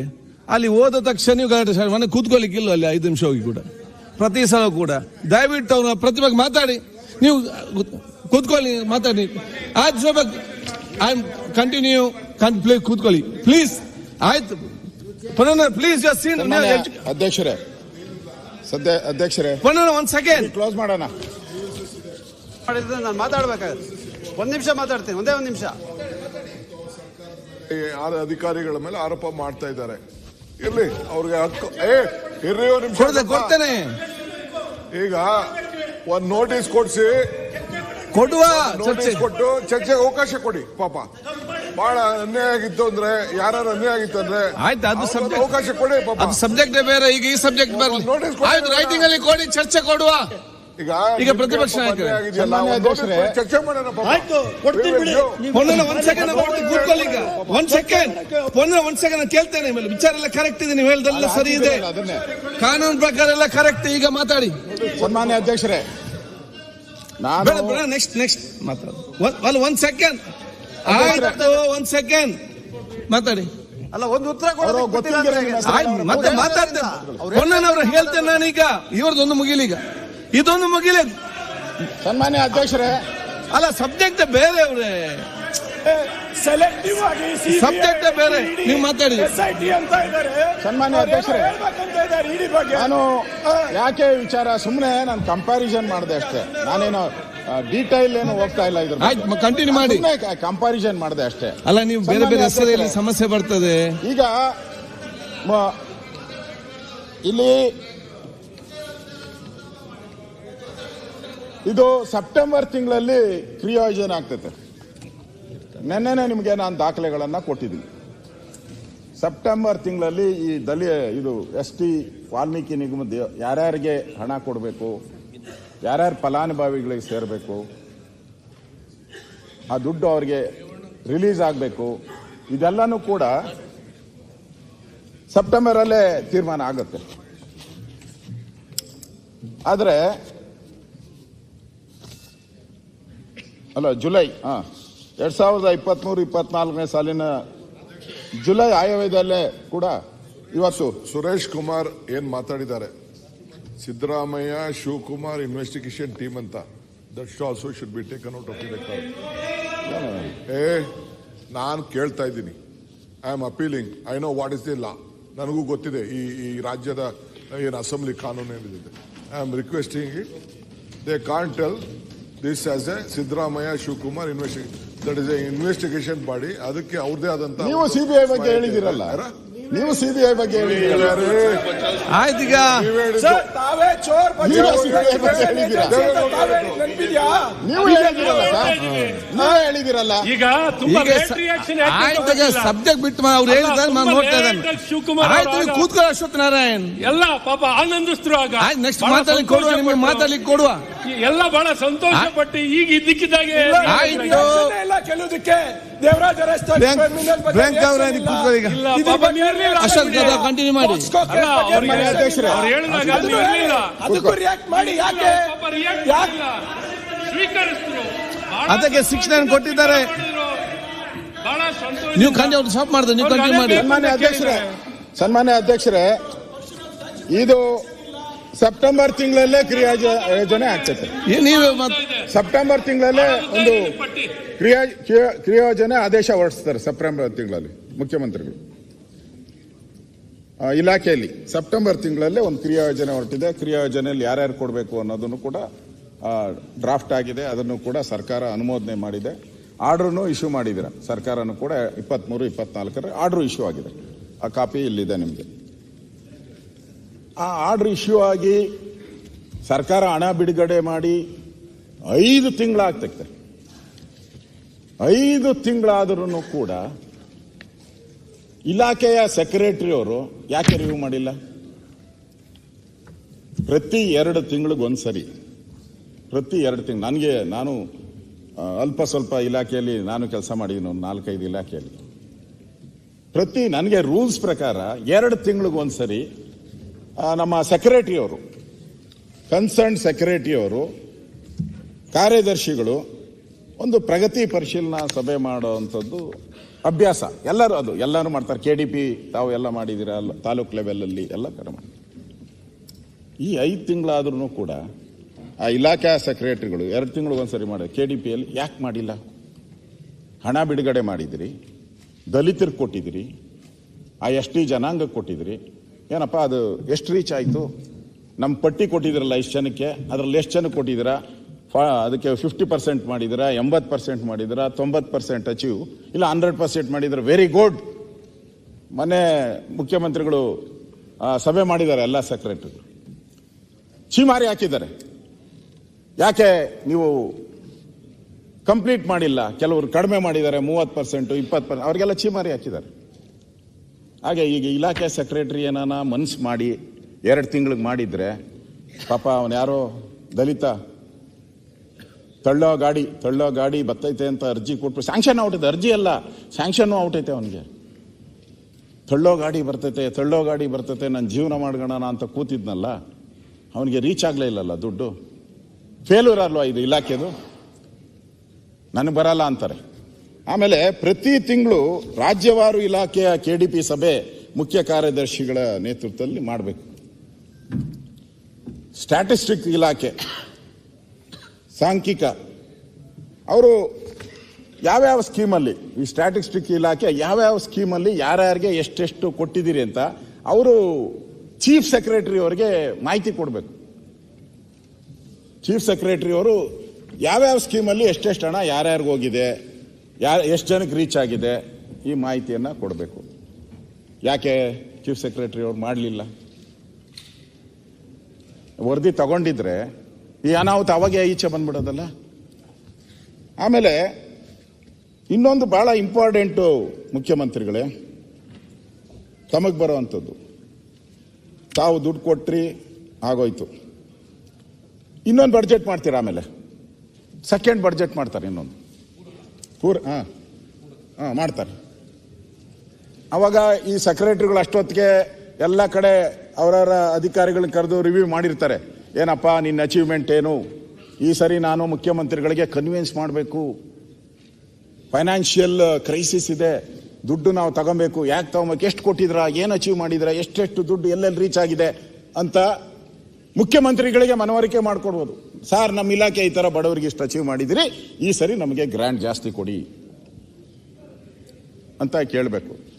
ತಾವು ರಿವ್ಯೂ ಮಾಡೋವಾಗ ಹಣಕಾಸು ಹಂಚಿಕೆ ಮಾಡ್ತೀರಾ, ಒಂದ್ಸರಿ ಆಗೋಯ್ತು, ನೆಕ್ಸ್ಟ್ ಇಯರ್ ಹಣಕಾಸು ಹಂಚಿಕೆ ಮಾಡುವಾಗ ತಾವು ಯಾಕೆ ಕೇಳಲಿಲ್ಲ? ಕಳೆದ ಬಾರಿ ನಾನು 175 ಕೋಟಿ ಕೊಟ್ಟಿದ್ನಲ್ಲ, ಏನು ಮಾಡಿದ್ರಿ ಅಂತ ತಾವು ಯಾಕೆ ಕೇಳಿಲ್ಲ? 187 ಕೋಟಿ ನನ್ನ ದೃಷ್ಟಿಯಲ್ಲಿ ನೀವು ಕೇಳಬೇಕಾಗಿತ್ತು ಅಂತ. ಯಾಕಂದ್ರೆ ಬಡ್ಜೆಟ್ ಮಾಡಬೇಕಾದ್ರೆ ಆಸ್ ಎ ಫೈನಾನ್ಸ್ ಮಿನಿಸ್ಟರ್ ಬಹಳ ಪ್ರತಿಯೊಂದೂ ಟಫ್ ಆಗಿರ್ತೈತೆ. ಪ್ರತಿಯೊಂದು ಪೈಸನಲ್ಲಿ ಲೆಕ್ಕ ಹಾಕ್ತಾರೆ. ಇದೇನು ಸಾಮಾನ್ಯ ದುಡ್ಡಲ್ಲ, 187 ಕೋಟಿ. ಫೈನಾನ್ಸ್ ಮಿನಿಸ್ಟರ್ ಕೇಳಬೇಕಾಗಿತ್ತು. ಕಳೆದ ಬಾರಿ ಕೊಟ್ಟಿದ್ದು ಏನ್ ಮಾಡಿದಿರಪ್ಪ, ಎಷ್ಟು ಜನಕ್ಕೆ ಫಲಾನುಭವಿಗಳಿಗೆ ಹೋಗಿದೆ ಅಂತ ಹೇಳಿದ್ರೆ ಇದು ಬೀದಿಗೆ ಬಂದ್ಬಿಡ್ತಾ ಇತ್ತು. ಅಲ್ಲೂ ತಪ್ಪಾಯ್ತು. ಸೆಕ್ರೆಟರಿನೂ ಮಾಡಲಿಲ್ಲ, ಚೀಫ್ ಸೆಕ್ರೆಟರಿನೂ ಮಾಡಲಿಲ್ಲ, ಮುಖ್ಯಮಂತ್ರಿನೂ ಮಾಡಲಿಲ್ಲ. ಮಾಡಿದ್ರೆ ಇವತ್ತು ಈ ಫಲಾನುಭವಿಗಳಿಗೆ ಎಲ್ಲರಿಗೂ ಕೂಡ ಒಂದು ಅವಕಾಶ ಆಗ್ತಾ ಇತ್ತು. ಸನ್ಮಾನ್ಯ ಅಧ್ಯಕ್ಷರೇ, ನಾನು ಪತ್ರಿಕೆಯಲ್ಲಿ ನೋಡಿದೆ, ಪತ್ರಿಕೆಯಲ್ಲಿ ಬಂದಿದ್ದ ಸುದ್ದಿ, ಸಮಾಜ ಕಲ್ಯಾಣ ಇಲಾಖೆಯವರು ಈ ಸುದ್ದಿ ಬಂದ ತಕ್ಷಣನೇ ಈ ಕಳ್ತನ ಆಗಿದೆ, ಫ್ರಾಡ್ಗೆ 187 ಕೋಟಿ ಹೋಗಿದೆ ಅಂದ ತಕ್ಷಣನೇ ಅಲ್ಲಿಗೆ ಅವ್ರಿಗೆ ಫೋನ್ ಹೋಗಿರ್ಬೋದು, ಮೋಸ್ಟ್ಲಿ ಆ ಸೆಕ್ರೆಟರಿಗೆ ಹೋಗಿರ್ಬೋದು. ಅವ್ರು ಹೇಳಿರ್ತಾರೆ, ಇದು ನಮ್ಮ ಇಲಾಖೆಗೆ ಬರಲ್ಲ ಅಂತ ಹೇಳ್ಬಿಡಿ ಅಂತ. ಯಾರಿಗೆ? ಸಮಾಜ ಕಲ್ಯಾಣ ಇಲಾಖೆಗೆ ನಮಗೆ ಬರಲ್ಲ ಇದು ಹೇಳ್ಬಿಟ್ರು ಅವರು. ಸಮಾಜ ಕಲ್ಯಾಣ ಇಲಾಖೆಗೆ ಬರಲ್ಲ ಇದು. ಮಂತ್ರಿನೇ ಹೇಳಿದ್ರು, ಅವಾಗ ಮಂತ್ರಿ ಆಗಿದ್ರು, ಅವರು ಹೇಳಿದ್ರು ನಮಗಿದು ಸಂಬಂಧ ಇಲ್ಲ ಅಂತ ಹೇಳಿದ್ರು. ಆಮೇಲೆ ಫೈನಾನ್ಸ್ ಡಿಪಾರ್ಟ್ಮೆಂಟ್ ಅವ್ರು ಹೇಳಿದ್ರು, ನಾವು ಕೊಟ್ಟ ಮೇಲೆ ಕೊಟ್ಟವನ್ ಅದೇನೋ ಹೇಳ್ತಾರಲ್ಲ, ಕೋಡಂಗಿ ಈಸ್ಕೊಂಡವನ್ ಈರ್ಭದ್ರ. ನಾವು ಕೊಟ್ಬಿಟ್ಟಿದ್ರಿ, ನನಗೂ ಫೋನ್ಗಳು ಫೈನಾನ್ಸ್ ಡಿಪಾರ್ಟ್ಮೆಂಟ್ ಇಂದ ಇದ್ದವರು ಎಲ್ಲರೂ ಮಾತಾಡಿದ್ದೀನಿ, ನಾನು ಕೊಟ್ಬಿಟ್ಟಿದ್ದೀರಿ, ನಮಗೇನು ಗೊತ್ತಿಲ್ಲ ಅಂತ ಹೇಳಿದ್ರು. ಆಮೇಲೆ ಮುಖ್ಯಮಂತ್ರಿಗಳು ನನಗೇನಪ್ಪ ಈ ಸಂಬಂಧ, ನಾನು ಮುಖ್ಯಮಂತ್ರಿಯಾಗಿ ಹಣ ಕೊಟ್ಬಿಟ್ಟಿದ್ದೀನಿ, ನನಗೇನು ಸಂಬಂಧ ಇದ್ರ ಬಗ್ಗೆ? ನಾನು ಆಸ್ ಎ ಫೈನಾನ್ಸ್ ಮಿನಿಸ್ಟರ್ ನಾನು ಸೈನ್ ಮಾಡಿದ್ದೀನಿ, ಕೊಟ್ಟಿದ್ದೀನಿ. ಅಧ್ಯಕ್ಷರೇ, ಇಲ್ಲಿ ಸಮಾಜ ಕಲ್ಯಾಣ ಇಲಾಖೆನೂ ಒಪ್ಕೊಳಲ್ಲ ನಂದು ಅಂತ, ಫೈನಾನ್ಸ್ ಡಿಪಾರ್ಟ್ಮೆಂಟು ಒಪ್ಕೊಳಲ್ಲ, CM ಅವರು ಒಪ್ಕೊಳಲ್ಲ ಇದು ನಮ್ದು ಅಂತ. ಅಂದ್ರೆ ಒಬ್ಬರ ಮೇಲೆ ಆಗ್ತಾ ಇದ್ದಾರೆ, ನಮಗ್ ಬರಲ್ಲ, ನಿಮ್ಮದು ಅಂತೇಳಿ. ಹಿಂದೆ ಜಯನಗರದಲ್ಲಿ ಒಂದು ಕೇಸ್ ಆಗಿತ್ತು, ಮುಖ್ಯಮಂತ್ರಿಗಳೇ, ಒಂದು 10 ವರ್ಷದಿಂದ ಕೇಸ್ ಆಗಿತ್ತು. ರಾತ್ರಿ ಬೀಟ್ ಪೊಲೀಸ್ ಹೋಗಿದ್ದ, ಬೀಟ್ ಮಾಡ್ತಾ ಇದ್ದ. ರಾತ್ರಿ 2 ಗಂಟೆಯಲ್ಲಿ ಯಾರೋ ಕೊಲೆ ಮಾಡಿಬಿಟ್ಟು ಫುಟ್ಪಾತಲ್ಲಿ ಹಾಕ್ಬಿಟ್ಟಿದ್ದ ಹೆಣನ. ಬೀಟ್ ಪೊಲೀಸು ಫೋನ್ ಮಾಡ್ದ ಇನ್ಸ್ಪೆಕ್ಟರ್ಗೆ, ಎಬ್ಬರಿಸಿ, ಸಾರ್ ಕೊಲೆ ಆಗ್ಬಿಟ್ಟೈತೆ, ಏನ್ ಮಾಡೋದು ಸರ್ ಅಂತ. ಲೇ ಯಾಕೋ, ನಾಳೆ ಬರ್ತೈತೆ, ನನ್ನ ಕಮಿಷನರ್ ಕರೀತಾರೆ, ಅಂದ್ರೆ ಕೊಲೆ ಕೇಸ್ ಆದ್ರೆ ತಿಂಗಳು ರಿವ್ಯೂ ಮಾಡಿ ರಿಪೇರಿ ಮಾಡ್ತಾರೆ ಇವ್ರಿಗೆ, ಯಾರು ಕಮಿಷನರು ಎಲ್ಲರೂ ಕೂಡ. ಅದು ಅವನು ಎಲ್ಲ ಪೂರ್ತಿ ಆಗೋವರೆಗೂ ಎವ್ರಿ ಮಂತ್ ರಿವ್ಯೂ ಮಾಡ್ತಾನೆ, ನನಗೂ ಗೊತ್ತಿದೆ. ಅವನೇನು ಹೇಳ್ದ ಇನ್ಸ್ಪೆಕ್ಟ್ರು, ಲೇ ಆ ಪಕ್ಕದ ರೋಡ್ ಯಾರ್ದು ಅಂತ. ಸರ್ ಅದು JP ನಗರಕ್ಕೆ ಬರ್ತೈತೆ ಅಂತ. ತಗೊಂಡೋಗಿ ಅಲ್ಲಿಗೆ ಹಾಕ್ಬಿಡ್ರಿ ಅಂತ. ಶಂಕರಪುರ ಶಕಣ ಅವನ್ ತಗೊಂಡೋಗಿ ಅಲ್ಲಿ ಹಾಕ್ದ. ಆಮೇಲೆ ಆ ಬೀಟೋನು ಆ ಇನ್ಸ್ಪೆಕ್ಟರ್ ಫೋನ್ ಮಾಡ್ದ, ಸರ್ ನಮ್ಮಲ್ಲಿ ಒಂದು ಸತ್ತೋಗ್ಬಿಟ್ಟಿದೆ ಅಂತ. ಸರ್ ಇದು ನಡೆದಿದ್ದ ಘಟನೆ ನಾನು ಹೇಳ್ತಾ ಇರೋದು. ಅವನು ಆ ಇನ್ಸ್ಪೆಕ್ಟರ್ ಹೇಳ್ದ, ಲೇ ಹೆಂಗೋ ನಮ್ಮ ಬಂತು, ಎಷ್ಟೋ ಟೈಮ್ ಒಂದ 4 ಗಂಟೆ ತಗೊಂಡೋಗಿ ಆ ಸ್ಟೇಷನ್ಗೆ ಅದಕ್ಕೆ ಹಾಕು ಅಂತ. ಮತ್ತೆ ಅಲ್ಲಿಗೆ ಬಂತು ಹಣ, ಅಲ್ಲಿಗೆ ಬಂತು. ಈಗ ನಾನೇನು ಹೇಳಿ, ಸಮಾಜ ಕಲ್ಯಾಣ ಇಲಾಖೆ ನಂದಲ್ಲ ಅಂತಾರೆ, ಫೈನಾನ್ಸ್ ಅವರು ನಂದಲ್ಲ ಅಂತಾರೆ, CM ನಂದಲ್ಲ ಅಂತಾರೆ. ಪಾಪ ಅವ್ರು ಯಾರೋ ಅವರು ದಲಿತರು ದೂರದಾಗ ನಿಂತ್ಕೊಂಡು ಇದು ಯಾರ್ದು ದುಡ್ಡು? ಹಾಗಾದ್ರೆ ಸರ್ಕಾರಕ್ಕೆ ರೆಸ್ಪಾನ್ಸಿಬಿಲಿಟಿ ಇಲ್ವಾ? ರೆಸ್ಪಾನ್ಸಿಬಿಲಿಟಿ ಬೇಕಲ್ಲ ಸರ್ಕಾರಕ್ಕೆ. ಅದಕ್ಕೆ ಅಧ್ಯಕ್ಷರೇ, ಈ ಹೊಣೆ ಇಲ್ಲದ ಈ ಸರ್ಕಾರ ಇದು ಒಂದು ರೀತಿ ಹೊಣೆಯನ್ನ ತಪ್ಪಿಸ್ಕೊಂಡಿದ್ದಾರೆ ಅಂತ ನಾನು ಹೇಳಕ್ ಇಷ್ಟಪಡ್ತಾ ಇದ್ದೀನಿ. ನಾನು ಮುಗ್ಸಕ್ ಮುಂಚೆ ನಾನು ಹೇಳೋದು, ನನ್ನ ಹಲವಾರು ಪ್ರಶ್ನೆಗಳು ಸರ್ಕಾರಕ್ಕಿದೆ. ತಾವೆಲ್ಲರೂ ಕೂಡ ದಲಿತರ ಚಾಂಪಿಯನ್ ಅದು ಹೇಳ್ಬೇಕಾಯ್ತು, ಮರ್ತೆ ನಾನು, ಬೇಜಾರು, ಏನೋ ಗಲಾಟೆ ಆಗ್ಬಿಡ್ತತೆ ಅಂತ ಸುಮ್ಮನೆ ಆದೆ. ತಿರ್ಗಿ ಅದಕ್ಕೇನ ರೆಕಾರ್ಡ್ ಕೇಳ್ತೀರ. ರೂಲಿಂಗ್ ಪಾರ್ಟಿ ಅದು ಬಂದಿದೆ, ಪತ್ರಿಕೆ ಇದರಲ್ಲಿ ಬಂದ್ಬಿಟ್ಟಿದೆ, ಚಾನಲಲ್ಲಿ ಬಂದ್ಬಿಟ್ಟಿದೆ. ಅದಕ್ಕೋಸ್ಕರ ಹೇಳ್ತಾ ಇದ್ದೀನಿ, ನೀವು ಕೇಳಿದ್ರೆ ಅದನ್ನ ಚಾನಲ್ನ ಕೊಟ್ಬಿಡ್ತೀನಿ ನಾನು, ಚಾನಲ್ ರಿಪೋರ್ಟ್ನ. ನಿಮ್ಮ ರೂಲಿಂಗ್ ಪಾರ್ಟಿ ಲಾಂಜಲ್ಲಿ ನಡೆದಿರೋದು ಘಟನೆ. ರೂಲಿಂಗ್ ಪಾರ್ಟಿ ಲಾಂಜಲ್ಲಿ MLAಗಳೆಲ್ಲ ಸೇರಿ, ನನ್ನ ತಮ್ಮಂದಿರು ಅಣ್ಣಂದಿರು ಇದಾರೆ ಅಲ್ಲಿ, ಅವರೆಲ್ಲ ಮಾತಾಡ್ತಾ ಇದ್ರಂತೆ, ಲೇ ನಾವೆಲ್ಲ ದಲಿತರ ಚಾಂಪಿಯನ್ನು, ದಲಿತರಿಗೋಸ್ಕರ ಈ ಕಾಂಗ್ರೆಸ್ ಸರ್ಕಾರ ಇರೋದು, ದಲಿತರು ಓಟ್ ಮೇಲೆ ನಾವು ಗೆದ್ದು ಬಂದಿದ್ದೀರಿ, ಈ ಕಳ್ಳರು ಆ ನಿಗಮಕ್ಕೆ ಹೊಡಿಬೇಕಾಯ್ತಾನೋ ಇವರು, ಇನ್ನೂ ಕೆಟ್ಟ ಪದ ಹೇಳಿದ್ದಾರೆ, ಆ ಟಿವಿಯಲ್ಲಿ ಬಂದಿರೋದು, ಆ ದುಡ್ಡೇ ಹೊಡಿಬೇಕಾಯ್ತಾ ಈ ಮನೆ ಆಳ್ರು? ನಾಚಿಕೆ ಆಗಲ್ವಾ? ಯಾವ ಮುಖ ಇಟ್ಕೊಂಡು ನಾವು ನೆಕ್ಸ್ಟ್ ಆ ದಲಿತರ ಹತ್ರ ಹೋಗಿ ಓಟ್ ಕೇಳೋಣ? ನಾವು ಯಾಕೆ ಮುಖ ತೋರ್ಸೋಣ ಅಂತ ನಿಮ್ ಲಾಂಜಲ್ಲಿ ಮಾತಾಡಿದ್ದಾರೆ. ಅವ್ರು ಇನ್ನೊಂದು ಹೇಳಿದ್ದಾರೆ, ಇದು ನಂದಲ್ಲ, ಆಮೇಲೆ ನನ್ನ ರೆಕಾರ್ಡ್ಗೆ ಹೋಗ್ಬಾರ್ದು ಇದು. ಅವ್ರು ಹೇಳಿದ್ದಾರೆ, ಹೊಡೆಯೋದು ಹೊಡೆದ್ರು, ಆ ಬ್ರಾಹ್ಮಣರ ನಿಗಮ ಆಯ್ತು, ಲಿಂಗಾಯತರ ನಿಗಮ ಇತ್ತು, ಒಕ್ಕಲಿಗರು ಅಲ್ಲಾದ್ರೂ ಹೊಡೆದಿದ್ರೆ ಏನೋ ಪರವಾಗಿಲ್ಲ, ಅವರೆಲ್ಲ ಸಾಹುಕಾರರು ತಡ್ಕಂತಾರೆ, ಒಂದು ವರ್ಷ ಬದುಕಂತ ಇದ್ರು. ಈ ಪಾಪ ದಲಿತರು ತಗೊಂಡು ಹೊಡಿದ್ದಾರೆ, ಇವ್ರು ಮಾನ ಮರ್ಯಾದೆ ಇದೆಯಾ ಅಂತ ಆಡಳಿತ ಪಕ್ಷದ ಲಾಂಜಲ್ಲೂ ಕೂಡ ಮಾತಾಡ್ತಾರೆ. ನಿಮ್ ಕಲ್ಪನೆನಾ ಇದು? ಇದು ಇವತ್ತಿನ ಈ ವಿಚಾರ ಯಾವುದೋ ರಾಜಕಾರಣ ಅಂತ ಅಷ್ಟೇ, ಅದು ಕಲ್ಪನೆ. ಜೈಲಲ್ಲಿ ಅವರಲ್ಲ ಈಗ. ಅಲ್ಲ ಅಲ್ಲ, ನಾನು ಅದೇ ಹೇಳಿದೆ ನೋಡಿ, ಇಲ್ಲಿ ಲೂಟಿ ಆಗಿರೋದು ದಲಿತರನೇ, ಲೂಟಿ ಆಗಿರೋದು ದಲಿತರನೇ, ಒಡೆದಿರೋದು ಅದೇ. ಆದ್ರಿಂದ ನಾನು ಈ ಎಲ್ಲ ಇದು ಯಾಕೆ ಹೇಳ್ತಾ ಇದ್ದೀನಿ ಅಂದ್ರೆ, ಇದು ಒಬ್ಬರಿಗೆ ಸಂಬಂಧಪಟ್ಟಿದ್ದ ವಿಚಾರ ಅಲ್ಲ ಜಯಚಂದ್ರ ಅವರೇ, ಇದು ನಮ್ಗೆ ಸಂಬಂಧಪಟ್ಟಿದ್ದಲ್ಲ. ನಿಮಗೂ 224 ನಮ್ಮ MLAಗಳಿಗೆಲ್ಲ ಅವರವ್ರ ಕಾನ್ಸ್ಟಿಟ್ಯೂನ್ಸಿಯಲ್ಲಿ 100-200 ಜನಕ್ಕೆ ಅವಕಾಶ ಸಿಗ್ತಾ ಇದ್ದಿತ್ತು. ಒಂದು ವರ್ಷ ಕೊಟ್ಟಿಲ್ಲ, ಒಂದು ವರ್ಷದಿಂದ ಕೊಟ್ಟಿಲ್ಲ ಈ ಜನಾಂಗಕ್ಕೆ ಈ ಬೆನಿಫಿಟ್ ಸಿಕ್ಕಿಲ್ಲ ಅವರಿಗೆ, ಒಂದು ವರ್ಷದಿಂದ ಸಿಕ್ಕಿಲ್ಲ. ಮುಖ್ಯಮಂತ್ರಿಗಳೇ, ತಾವು ಈ 187 ಕೋಟಿನ ಈಗ ಸಿಕ್ಕಿಲ್ಲ ಅವ್ರಿಗೆ, ಲ್ಯಾಪ್ಸ್ ಆಗೋಯ್ತು. ಈಗ 187 ಕೋಟಿ ಯಾರು ಕೊಡ್ತಾರೆ? ದುಡ್ಡು ಹೊಡ್ಕೊಂಡು ಹೊರಟೋದ್ರು, ತೆಲಂಗಾಣಕ್ಕೆ ಹೊರಟೋಯ್ತು. ಈಗ CM ಅವ್ರು ಕೊಡ್ಬೇಕಲ್ಲ ಅದನ್ನ, ಇಲ್ಲಾಂದ್ರೆ ಅವ್ರ ಪಾಡೇನು? ಸ್ಯಾಂಕ್ಷನ್ ಆಗಿ ಎಲ್ಲ ಅವ್ರು ಕಾಯ್ತಾ ಇದಾರಲ್ಲ, ಅವ್ರ ಪಾಡೇನು? ಇದಕ್ಕೆ ಯಾರು ರೆಸ್ಪಾನ್ಸಿಬಿಲಿಟಿ? ಯಾರನ್ನ ಗುರಿ ಮಾಡ್ತೀರಾ? ಯಾರನ್ನ ಸಸ್ಪೆಂಡ್ ಮಾಡ್ತೀರಾ? ಯಾರನ್ನ ಅಮಾನತು ಮಾಡ್ತೀರಾ? ಯಾರು ರಾಜೀನಾಮೆ ಕೊಡ್ತಾರೆ? ಇದು ಇವತ್ತು ಇರ್ತಕ್ಕಂಥ ಪ್ರಶ್ನೆ ಅಧ್ಯಕ್ಷರೇ.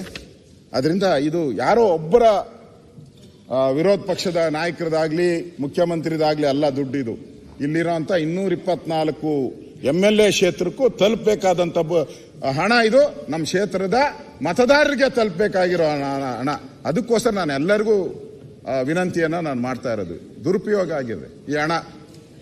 ನಾನು ಈ ಹಣಕ್ಕೆ ಇವತ್ತು ಈ ಅಕ್ರಮ ಕಲ್ಯಾಣಕ್ಕೆ ಹೋಗ್ಬೇಕಾಗಿದ್ದ ಹಣ ಆ ಜನರ ಬದುಕಿಗೆ ಒಂದು ರೀತಿ ಸರ್ಕಾರ ಕೊಳ್ಳಿ ಇಟ್ಟಂಗಾಯ್ತು. ಇದು ಸರಿಯಾ?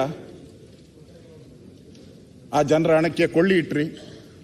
ಆ ಶೋಷಿತ ದಲಿತ ಜನಾಂಗದವರು ಕಾಡು ಮೇಡುಗಳಲ್ಲಿ ಗುರಿ ಇಲ್ಲದೆ ಅಲಿತಾ ಇದ್ದಾರೆ. ಜೀವ ಹಿಡ್ಕೊಂಡು ಗುರಿ ಇಲ್ಲದೆ ಆ ಕಾಡು ಪ್ರಾಣಿಗಳು ನಾವೆಲ್ಲ ನೋಡ್ತೀವಿ. ನಾನು ಹೋಗಿದ್ದಾಗ ಹೇಳಿದೆ, ಕರಡಿ ಪರ್ಚಿ, ಚಿರತೆ ಪರ್ಚಿ ಸತ್ತಿರೋದನ್ನು ನಾನು ಇದೇ ವಿಧಾನಸಭೆಯಲ್ಲಿ ನಾನು ಮಾತಾಡಿದ್ದೀನಿ. ಅವರ ಹಣನ ಲೂಟಿ ಮಾಡಕ್ಕೆ ನಿಮ್ಗೆ ಹೆಂಗಾದ್ರೂ ಮನಸ್ಸು ಬಂತು? ಆ ಹಣನ ಲೂಟಿ ಮಾಡಕ್ಕೆ ನಿಮ್ಗೆ ಹೆಂಗಾದ್ರೂ ಮನಸ್ಸು ಬಂತು? ನೀವು ಅವ್ರ ತಲೆ ಮೇಲೆ ಚಪ್ಪಡಿ ಎಳೆದ್ಬಿಟ್ರಲ್ಲ, ಅವ್ರ ತಲೆ ಮೇಲೆ ಚಪ್ಪಡಿ ಎಳೆದ್ಬಿಟ್ರಲ್ಲ. ಅಂಬೇಡ್ಕರ್ ಅವರು ಹೇಳ್ತಾರೆ, ತುಳಿತಕ್ಕೆ ಒಳಗಾದಂತ ಜನರನ್ನ ಮೇಲೆ ತರಬೇಕು ಅಂತ, ಅವ್ರನ್ನ ಉದ್ಧಾರ ಮಾಡಬೇಕು. ಆದ್ರೆ ಇಲ್ಲಿ ಉದ್ಧಾರ ಆಗಿಲ್ಲ. ಆ ಹಣ ಎಲ್ಲ ಮೋಜು ಮಸ್ತಿಗೆ ಹೋಗಿದೆ. ಅವ್ರಿಗೆ ಸವಲತ್ತು ಸಿಕ್ಕಿಲ್ಲ.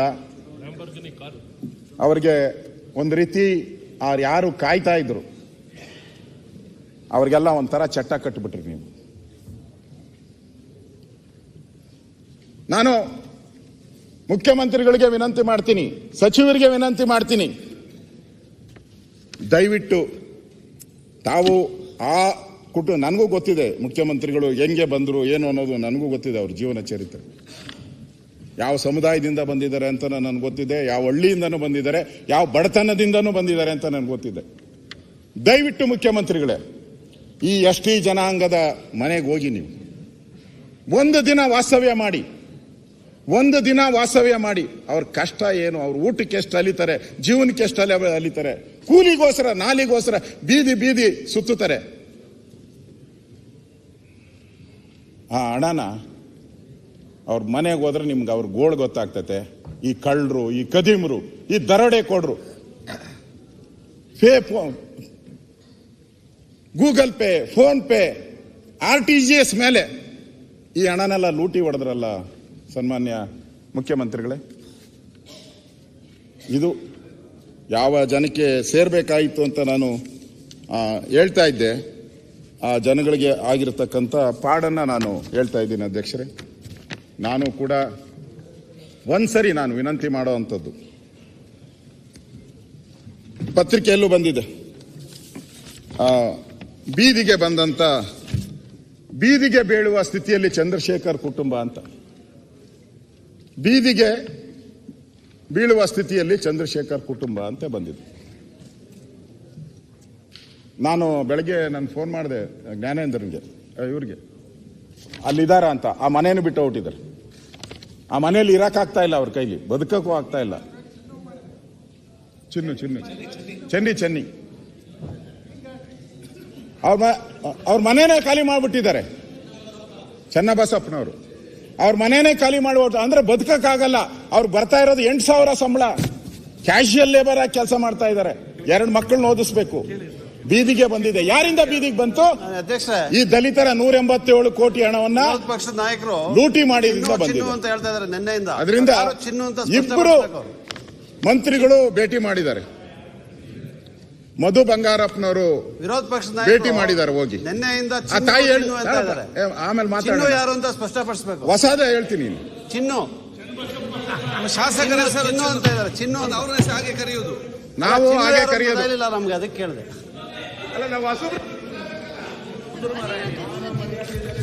ಆ ಪ್ರಾಣ ಕೊಟ್ಟ ದಲಿತನ ಹೆಸರು ಕರೆಕ್ಟ್ ಕೇಳ್ಕೊಳ್ಳಿ. ಚಿನ್ನು ಯಾರಂತ ಆಮೇಲೆ ಹುಡುಕೆ. ನಾನೇ ಅಣ್ಣ ಚಿನ್ನು ಅಂತ ಹೇಳ್ತಾ ಇದ್ದಾರೆ. ಯಾರು ಅಂತ ಗೊತ್ತಾಗಬೇಕಲ್ಲ. ಮಧು ಬಂಗಾರಪ್ಪನವರು ಅವ್ರ ಮನೆಗೆ ಹೋಗಿ ಸಾಂತ್ವನ ಹೇಳಿದ್ದಾರೆ. ಆ ಹೆಣ್ಮಗಳು ಹೇಳಿರೋದು. ಮಧು ಬಂಗಾರಪ್ಪನವ್ರು ಬಂದು ನಮ್ಮ ಮನೆಗೆ ಸಾಂತ್ವನ ಹೇಳಿದ್ದಾರೆ. ಪರಮೇಶ್ವರ್ ಅವರು ಬಂದು ಸಾಂತ್ವನ ಹೇಳಿದ್ದಾರೆ ನನಗೆ. ಆ ಹೇಳಿರೋದಕ್ಕೆ ನನಗೆ ಮೆಚ್ಚುಗೆ ಇದೆ. ಅವ್ರು ಹೇಳಿರೋದು, ಅವರೇ, ನಾನೆಲ್ಲ ಹೇಳಿರೋದು, ಆ ಹೆಣ್ಣುಮಗಳು ಹೇಳಿರೋದು. ಮೆಚ್ಚುಗೆ ಇದೆ. ಆದರೆ ಇದುವರೆಗೂ ನನಗೆ ಗ್ರ್ಯಾಜುಟಿ ಆಗಲಿ ಏನೂ ಆಗಲಿ ಬಂದಿಲ್ಲ. ಮೆಚ್ಚುಗೆ ವ್ಯಕ್ತ ಮಾಡಿದ್ದಾರೆ ಅವ್ರು ಹೋಗಿರೋದಕ್ಕೆ. ಇನ್ಯಾರು ಬಂದಿಲ್ಲ ನಾನು ಭೇಟಿ ಮಾಡೋಕ್ಕೆ. ಅಂದರೆ ಆಡಳಿತ ಪಕ್ಷದವರು ಯಾರೂ ಬಂದಿಲ್ಲ. ನನ್ನ ಬದುಕು ಬೀದಿಗೆ ಬಂದಿದೆ. ನನಗೆ ಏನು ಬೇಡ. ಅವರು ನ್ಯಾಯಕ್ಕೋಸ್ಕರ ಕೊನೆಯವರೆಗೂ ಸಾಯ್ತೀನಿ. ಮನೆ ಹೇಳ್ದಂತೆ ಯಾರೋ ಒಬ್ಬ ಬ್ಯಾಂಕ್ ಅಧಿಕಾರಿ ಸುಚಿ ಸ್ಮಿತಾ ಅಂತ, ಆ ಬ್ಯಾಂಕ್ ಅಧಿಕಾರಿ CBI-ನಲ್ಲಿ ಆಗಿದೆಯಲ್ಲ, FIR ಆಗಿದೆ ಅವಳ ಮೇಲೆ, ಬ್ಯಾಂಕ್, ಯೂನಿಯನ್ ಬ್ಯಾಂಕ್, ಅವ್ರ ಮೇಲೆ ಅವ್ರ ಕಡೆಯವ್ರು ಹೋಗಿದ್ರಂತೆ. ಅಮ್ಮ ನೀನು ನಾವೆಲ್ಲ ನೋಡ್ಕಂತೀರಿ, ಅವ್ರ ಬೇಲ್ಗೆ ನೀವು ಅಬ್ಜೆಕ್ಷನ್ ಇಲ್ಲ ಅಂತೇಳಿ ಲೆಟ್ರ್ ಕೊಡಿ ಅಂತ ಕೇಳಿದ್ರಂತೆ. ಬೇಲ್ಗೆ ನಿಮ್ದು ಅಬ್ಜೆಕ್ಷನ್ ಇಲ್ಲ ಅಂತ ಕೊಡಿ ಅಂತ. ಅದಕ್ಕೆ ಆ ಅಮ್ಮ ಹೇಳಿದಾಳೆ, ನನ್ನ ಜೀವ ಒತ್ತೆ ಇಟ್ಟಾದರೂ ಸರಿ ನ್ಯಾಯ ಪಡೆಯುತ್ತೇನೆ, ಯಾವುದೇ ಸಹಿಯನ್ನು ಹಾಕುವುದಿಲ್ಲ ಅಂತ ವಾಪಸ್ ಕಳಿಸಿದಾಳು. ಅಂದರೆ ಎಷ್ಟು ನೊಂದಿರ್ಬೇಕಾ ಹೆಣ್ಣುಮಗಳು.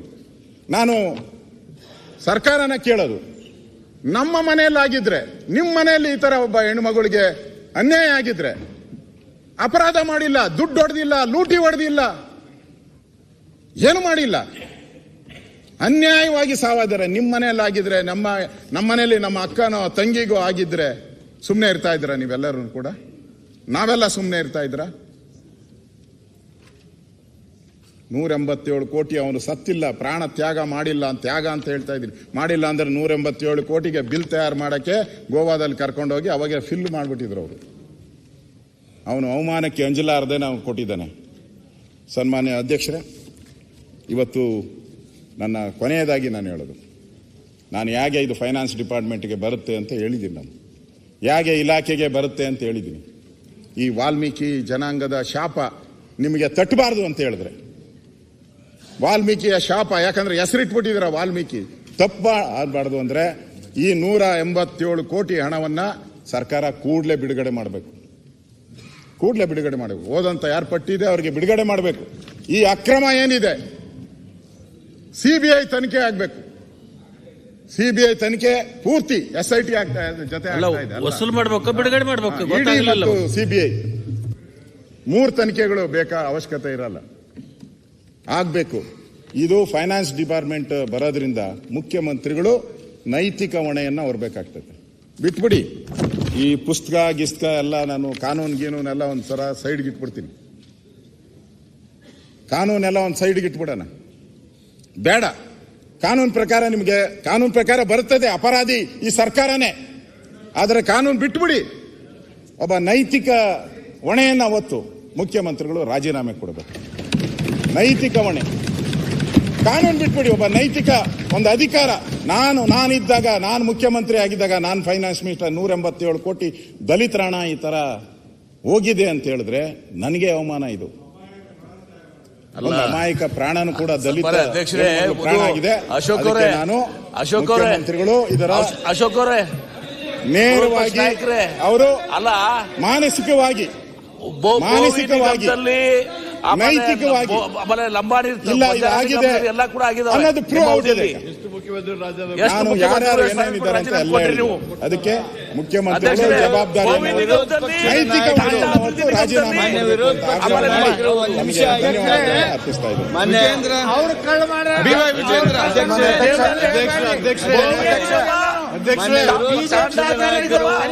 ಸಾಕಷ್ಟು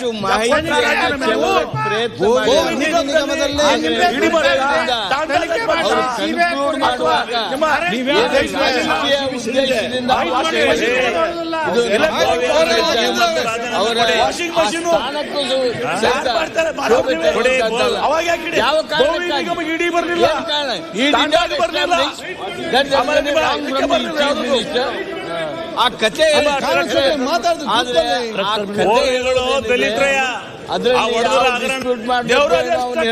ಬರ್ಲಿಲ್ಲ. ಆದ್ರೆ ಅವ್ರು ಏನು ತಾವು ಕೊನೆ ಮಾಡಿದ್ರು, ಕನ್ಕ್ಲೂಷನ್ ಮಾಡಿದ್ರು, ಅದು ರಾಜಕೀಯ ದುರುದ್ದೇಶದ ಮಾತೇ ಹೊರತು ಯಾವುದೇ ರೀತಿಯಾಗಿ ಈ ಪ್ರಕರಣಕ್ಕೆ ಸಂಬಂಧಪಟ್ಟ ಹಾಗೆ ಸಾಧು ಅಲ್ಲ ಅನ್ನೋದನ್ನ ಈ ಸಂದರ್ಭದಲ್ಲಿ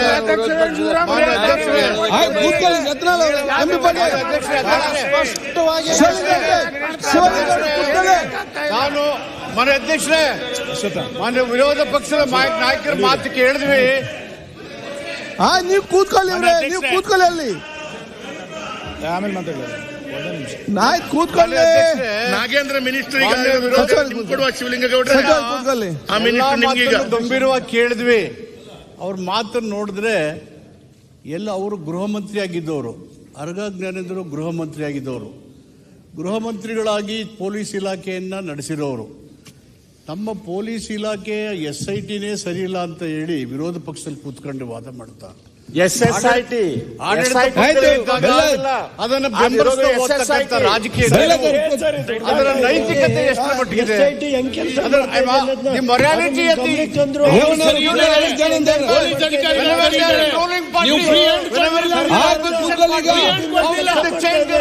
ಒತ್ತಡ ಆಗ್ತಾ ಇದ್ದೀರಿ. ಅದು ಕೂಡ ನಿಗಮದ ಅಧ್ಯಕ್ಷ 40 ದಿನ ಹಾಕಬೇಕು. ನೈತಿಕತೆ